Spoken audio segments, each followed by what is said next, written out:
Hello students, आज हम लोग नाइन्थ क्लास का एंट्रेंस की तैयारी करने के लिए क्या क्या चीज़ें ज़रूरी हैं वो देखेंगे और मैथ्स के 20 क्वेश्चंस देखेंगे जो कि काफ़ी इंपॉर्टेंट है आपके AMU entrance point of view से। ठीक है, अच्छा, सबसे पहला हमारे पास क्वेश्चन है the number 299 is divided into. 299 एक नंबर है जो कि डिवाइड हो रहा है दो पार्ट्स में और जिनकी रेशियो हमारे पास ये है। सबसे पहले हम क्या करते हैं, let the number be x मान लेंगे, तो दोनों नंबर्स को जब हम ऐड करेंगे 8x है ये इज़ इक्वल टू 299 आ जाएगा। जब दोनों को प्लस करते हैं हमारे पास 13x आएगा इज़ इक्वल टू 299। अगर हम 299 को डिवाइड करते हैं 13 से तो हमारे पास आएगा 23। तो x की वैल्यू हमारे पास 23 आ गई। लेकिन हमसे यहाँ कहा जाता है कि वो दो नंबर कौन कौन सी रेशियो में है, 5x और 8x। तो अब x की वैल्यू हमारे पास यहाँ है तो 5x निकालेंगे सबसे पहले। तो 5x निकालने के लिए 23 को 5 से मल्टीप्लाई कर देंगे तो हमारे पास आ जाएगा 115। 8 को यहाँ x की जगह यहाँ रखेंगे, ये 8 को मल्टीप्लाई करते हैं जब हम 23 से तो हमारे पास आ जाता है 184।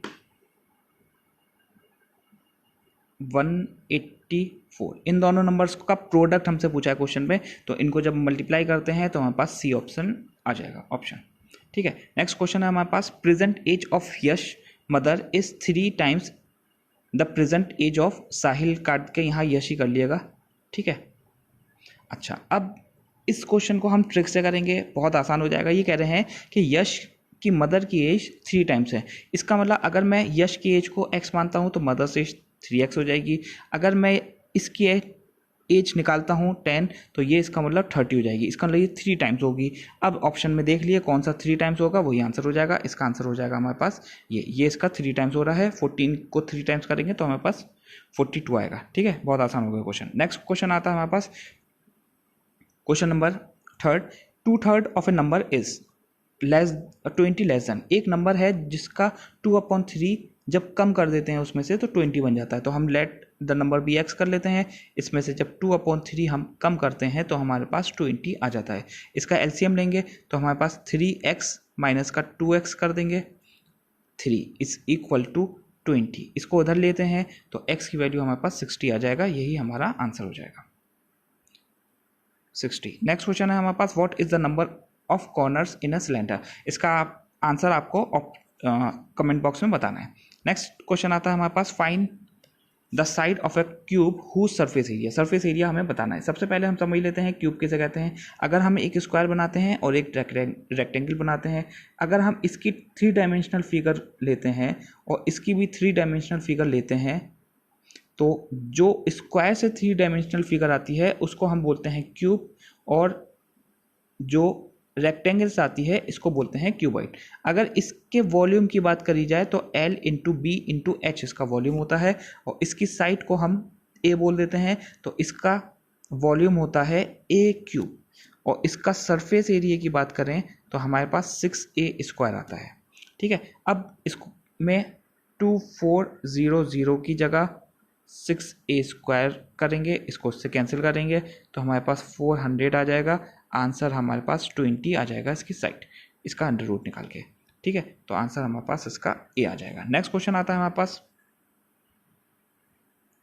फैक्टराइज। हमें फैक्टराइज करना है इसको। सबसे पहले क्या करते हैं, इसमें से कॉमन लेते हैं कुछ।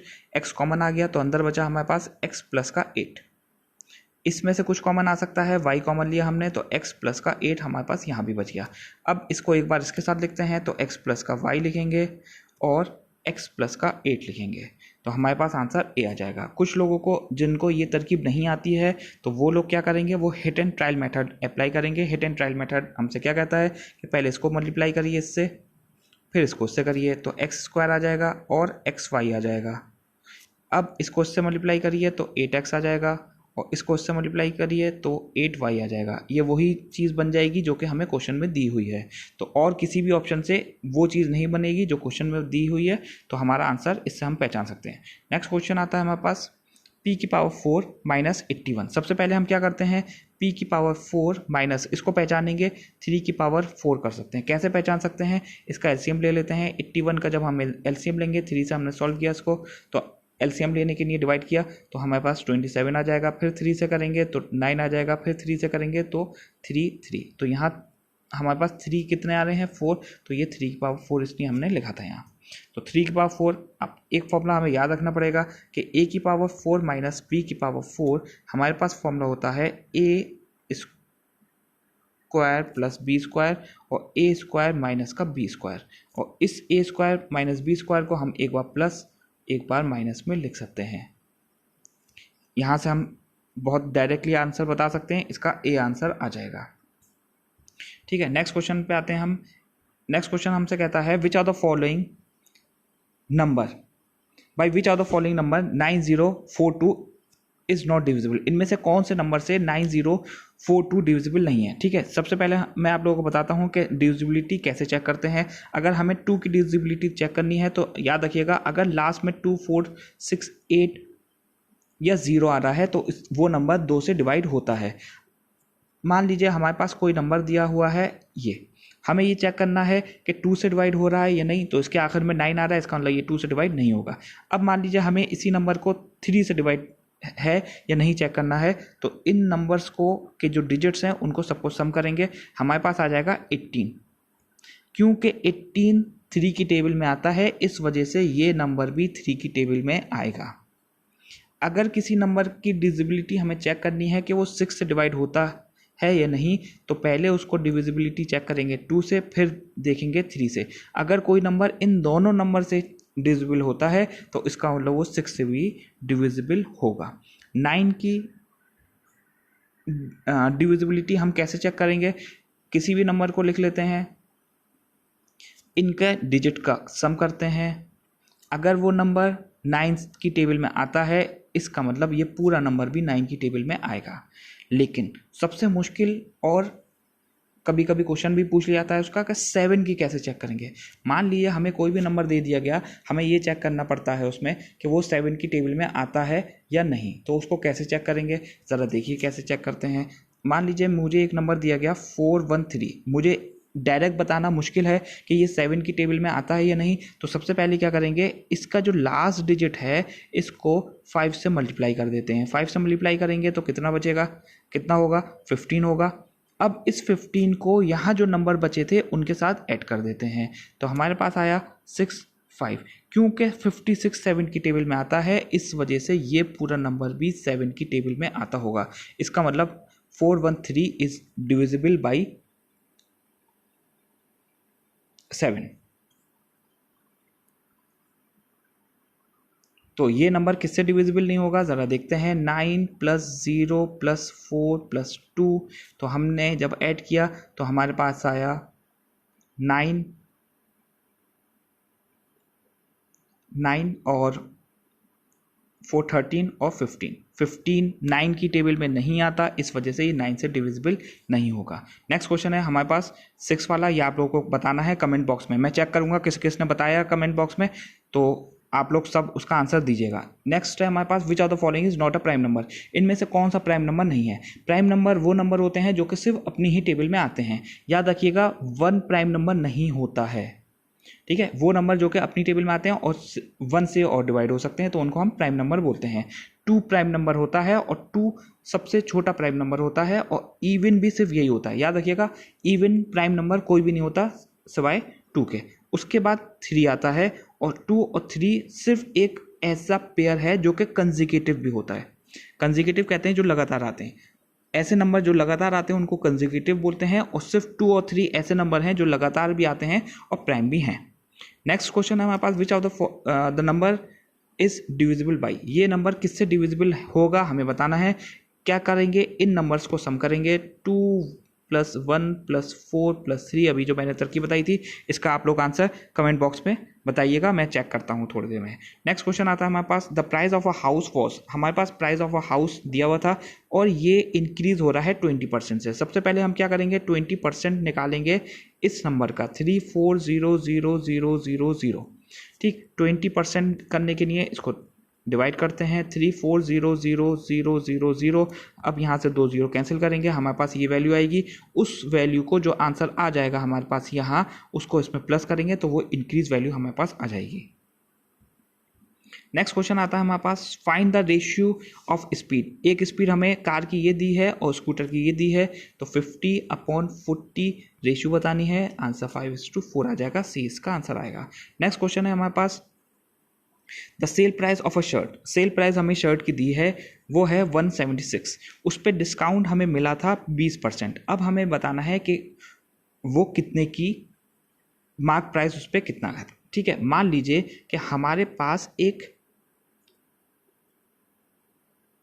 टॉफ़ी है, ठीक है, इसका पैकेट है टॉफ़ी का, उस पे उसकी मार्क प्राइस कहते हैं जो उस पर लिखा हुआ था, वो 100 रुपीज़ लिखा हुआ था। अब जो शॉपकीपर था उसने हमसे कहा कि इसमें 10% डिस्काउंट है, तो 10% इसका होगा। हमेशा याद रखिएगा, जो डिस्काउंट होता है वो मार्क प्राइस का या एमपी का होता है। ठीक, तो 10% हुआ तो इसका मतलब 10% हम इसका निकालेंगे तो हमारे पास 10 रुपीज़ आ जाएगा। इसका मतलब हमें ये जो टॉफ़ी का पैकेट है वो 90 रुपीज़ में मिल जाएगा।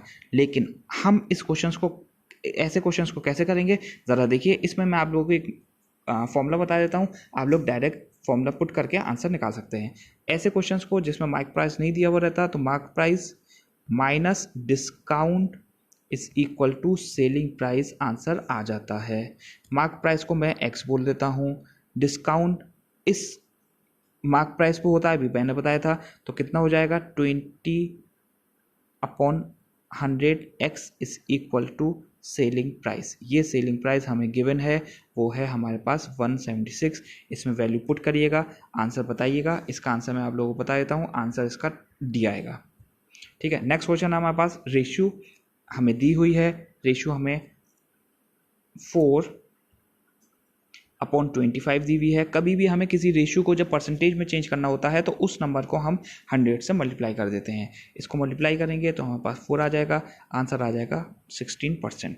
ये क्वेश्चन आप लोग इसी तरह से करके दिखाइए। अगर हमें 3/20 दिया हुआ होगा तो इसको परसेंटेज में कैसे चेंज करेंगे ज़रा बताइएगा। ऑप्शन मैं नहीं दे रहा हूँ, आपको कमेंट बॉक्स में इसका आंसर बताना है। नेक्स्ट क्वेश्चन आता है हमारे पास, in what time will the sum of 800 at 5% per annum compound interest amount 2 rupees. ठीक है, ये बहुत अच्छा क्वेश्चन है और ऐसा क्वेश्चन आप लोगों के एग्जाम में आ जाता है। इसमें कह रहे हैं कि कितने सालों में 882 रुपये बनेंगे अगर हमें रेट ऑफ इंटरेस्ट दिया जाता है ये। ठीक, हमारे पास फॉर्मूला होता है A is equal to P 1 + R/100 की पावर n। यहाँ n होता है हमारे पास नंबर ऑफ ईयर्स या फिर टाइम, कितना टाइम हमें दिया हुआ है। अमाउंट की जगह हमारे पास जो वैल्यू है वो है 882, और इस प्रिंसिपल को हम जब नीचे लेकर आ जाएंगे तो हमारे पास हो जाएगा 800 is equal to, rate of interest की जगह हम 5 रखते हैं। मैं इसको डायरेक्ट सॉल्व कर दे रहा हूँ, तो ये हो जाएगा हमारे पास 105/100 की पावर t। ठीक है, या n लिख सकते हैं, n या t एक ही बात है। अब जब हम इसको कैंसिल करेंगे तो हमारे पास 21/20 आ जाएगा। ठीक है, 21/20, तो हमारे पास जो कंडीशन बनी वो बनी 882/400 इज इक्वल टू 21/20 की पावर n या t, जो भी लिखना चाहें। अब इसको हम 2 से कैंसिल करें तो हमारे पास हो जाएगा ये 800 था। ठीक है, 800 को 2 से कैंसिल करेंगे तो हमारे पास 400 बचेगा, इज इक्वल टू 21/20 की पावर 2। इसको हम क्या लिख सकते हैं, इसको 21 का होल स्क्वायर लिख सकते हैं, इसको 20 का होल स्क्वायर लिख सकते हैं, इज इक्वल टू 21/20 की पावर n। ठीक है, ये मैंने यहाँ 2 लिख दिया है, इसको n लिखिएगा। ठीक, अब इसको इससे कैंसिल कर देंगे तो n is equal to 2 years आ जाएगा। ये काफ़ी इंपॉर्टेंट क्वेश्चन है, इसको थोड़ा प्रैक्टिस करिएगा आप लोग। नेक्स्ट क्वेश्चन आता है हमारे पास, in which are the following coordinate line. अच्छा, अब ज़रा देखिए कोऑर्डिनेट सिस्टम को समझ लेते हैं। सबसे पहले क्या होता है कि हमारा जो कोऑर्डिनेट सिस्टम होता है वो इस तरह से डिवाइड होता है। इसमें ये जो साइड होती है इसको x पॉजिटिव बोलते हैं और इसको y पॉजिटिव बोलते हैं। इसी तरह से ये x नेगेटिव होती है और यह y नेगेटिव होती है। अगर हम कभी भी किसी कोऑर्डिनेट में कोई वैल्यू लिखेंगे तो मान लीजिए मैं ये लिखता हूँ, तो हमेशा पहली वाली चीज़ x एक्सिस होगी और ये 4 होगा y एक्सिस। तो अब जब x लिखेंगे तो यहाँ पॉजिटिव आएगा, y की वैल्यू भी पॉजिटिव ही आएगी। इसी तरह से यहाँ x कैसा है, नेगेटिव, पहले x लिखते हैं, y बाद में y लिखते हैं, ये पॉजिटिव हो गया। ठीक इसी तरह से यहाँ x की वैल्यू तो नेगेटिव है, ये देखिए ज़रा नेगेटिव, और यहाँ ये भी नेगेटिव है। यहाँ देखते हैं x की वैल्यू तो पॉजिटिव है, पहले हमेशा x लिखते हैं, यहाँ हमने देख ली ये चीज़, बाद में y लिखेंगे। ठीक है, तो इसका मतलब अगर दोनों चीज़ें पॉजिटिव होती हैं तो इसका मतलब हमारे पास फर्स्ट क्वाड्रेंट होता है। अगर एक चीज़ x negative y positive, second quadrant. इसी तरह से ये थर्ड क्वाड्रेंट होता है और ये हमारा फोर्थ क्वाड्रेंट होता है। ठीक, इसको याद रखिएगा। अब ये कह रहे हैं कि हमारे पास 0 और y, 0 तो यहाँ हुआ ओरिजिन पे और ये हो गया y। याद रखिएगा इस पॉइंट को हम ओरिजिन बोलते हैं और यहाँ पॉइंट 0 0 होता है। ठीक, इसका मतलब यहाँ हुआ, इसका मतलब y एक्सिस हो गया, तो y एक्सिस का मतलब हमारा आंसर बी हो गया। नेक्स्ट क्वेश्चन है हमारे पास, ये कह रहे हैं the line graph shows sale from what were the sale. 2005 में कितनी सेल थी? ऐसा क्वेश्चन को कैसे करेंगे, हमें ग्राफ से देखना पड़ेगा। 2005 में हमें सेल ये दी हुई है और यहाँ पहचानेंगे 2005, ये रहा हमारे पास, इसका ग्राफ ये है, तो यहाँ वैल्यू ये हमारी ये है 12, तो हमारा आंसर हो जाएगा 12 मिलियन। ठीक है, नेक्स्ट क्वेश्चन आता है हमारे पास, ये आप लोग खुद करिएगा, कमेंट बॉक्स में बताइए मुझे, अभी मैंने ऊपर बताया। नेक्स्ट क्वेश्चन आता है हमारे पास, question number 20, find the area of rhombus whose